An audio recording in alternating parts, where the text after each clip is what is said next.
It's great, dog. You started doing the powder what year? Was it your rookie year? No, I don't remember if it was my rookie year, Trav, man. I think it was maybe second year, maybe third year. But I used to just go up to the counter, man, go up there, put a little powder because I like the resin on my hands and make my hands. I was going to say, was that like a vet move? Yeah. I just went up there, do a little bit of something, and then just went to the game. And then, I started doing a little bit more and then started like doing that towards the scorer's table. And I seen them kind of like, getting ready for me to do it. And then I started doing like this and I threw it up a little bit one time. They got a little bit more excited. I was like, you know what?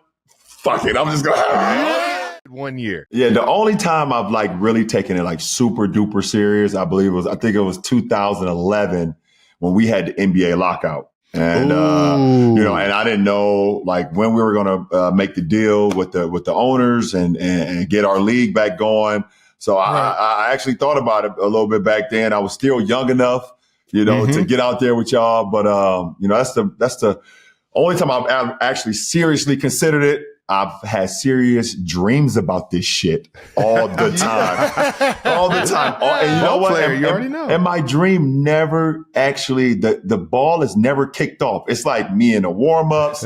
It's me coming out, running my routes. And then right when the game started, I was like, fucking wake up or some shit. I'm like, okay. Yeah, that lets me know I'm not supposed to be out there.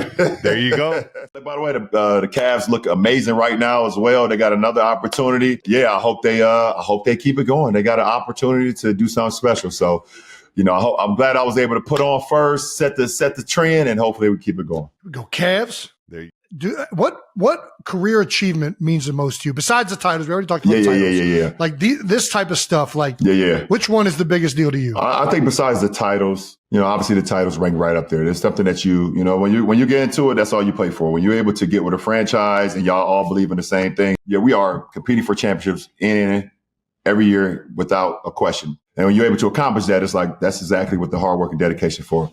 Yeah. But for me, obviously when it comes to the titles, that's one separate thing. But to be able to be in this league and play in this league and also being able to do it alongside Bronny right now, that's like one of the biggest accomplishments and probably the number one accomplishment I've ever been able to do. Like to work with your son. I've heard it from a lot of people and like not only sports, but I've heard it in business and walks of life. And they say it's the greatest thing you could ever have. And to see him every day, grinding and going through the process of trying to become who he wants to become while I am, sitting there and just watching him and doing the things that he wants to do and being able to just take it all in.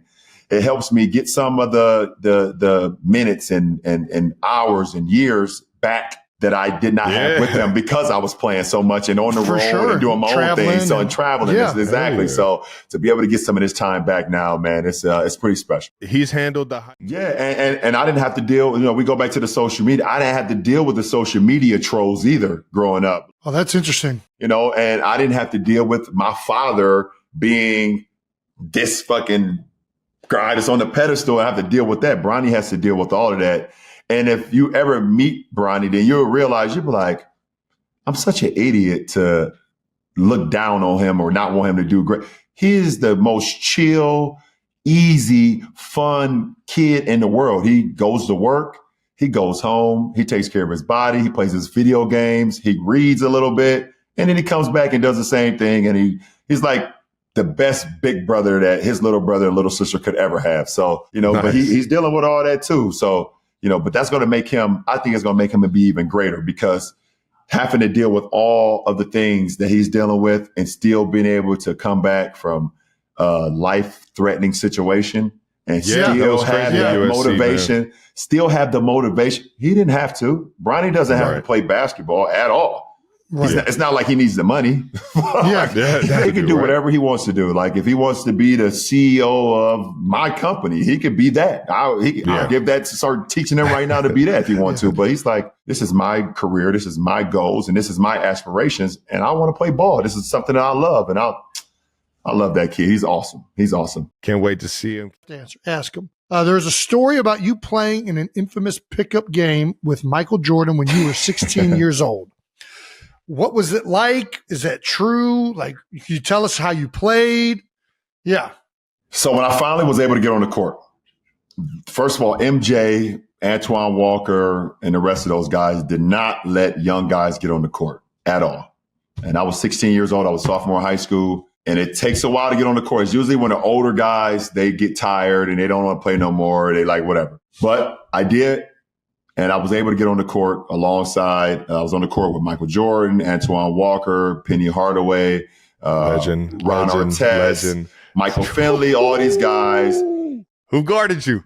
Nobody. I was unguardable. I was 16. I was a high school sophomore. Baby. There's was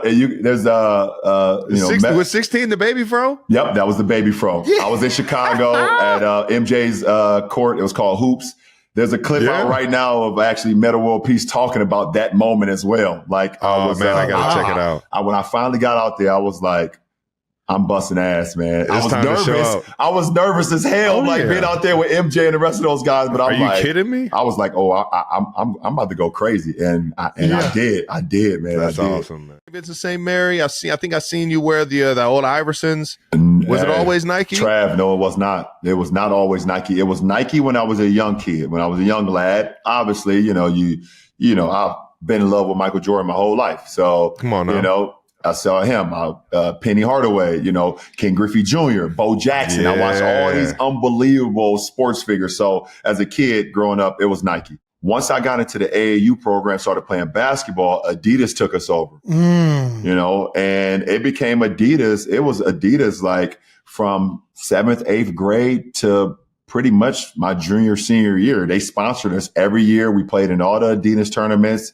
Big time tournament in Vegas and all over the United States of America. So it was Adidas. And then my senior year, the process began. The recruitments, the Nikes came in, and Adidas was still there. Reebok came in, and won. All these companies came in, and I took on 3 pitches. I did an Adidas pitch, I did a Reebok pitch, I did a Nike pitch. The best pitch that I got, where I thought I was going to end up, was actually Reebok at one point.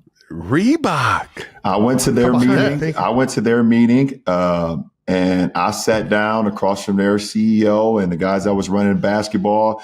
At the time, I don't know if you guys remember this, but Reebok had the NFL as well. They knew my love for football as well. So they had all the NFL jerseys, all the Pro Bowl looking jerseys that was going to be the next year.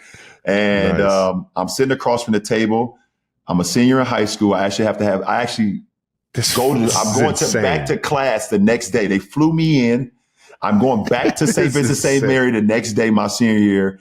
And the guy slides over a check to me at the end of the table. It's me and my mom and Maverick Carter at the end of the table. And he says, if you don't go talk to any other companies, this is yours.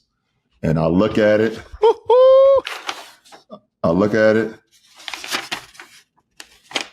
$10 million fucking dollars. I was a high school senior, man. They gave me a check for $10 million. And if I promised not to go see anybody else, I told them I need a break. They stepped out.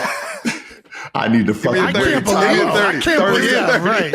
My mom looked at it, and me and my mom were living in an apartment and, Section 8 housing in Akron. I'm going back. I don't have shit, whatever. And my mom looked at me. She said, son, trust your gut. If they're offering you this, then who knows what the other companies may offer you. Mm. And she's super composed. She's like, we ain't got shit already. So it's not like, it changes our life at this moment. Yes, maybe in the future, but I want you to trust your gut and do what you think is right. So they came back in. Boop. I said, thank you. I will definitely like to continue our conversation, but I would be remiss if I did not take those other pitches from the other companies. I may have cried on the way home because I had to leave that to me.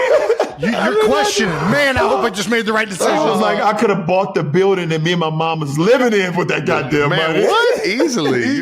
That's too funny. Have you seen this tweet from 2015? LeBron is 30. This fuckery won't go on for much longer. Thank God.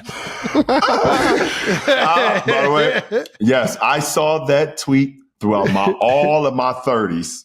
all my 30s, and I laughed at it so hard. Put it up every in the single locker, time. and you just put it right there, like, yeah. And you know what's funny? When I turned 40, the same fucking guy said LeBron turned 40. This fuckery won't go on much longer. That's fucking gold, man. Oh my goodness. He's gonna be real upset when I turn 50.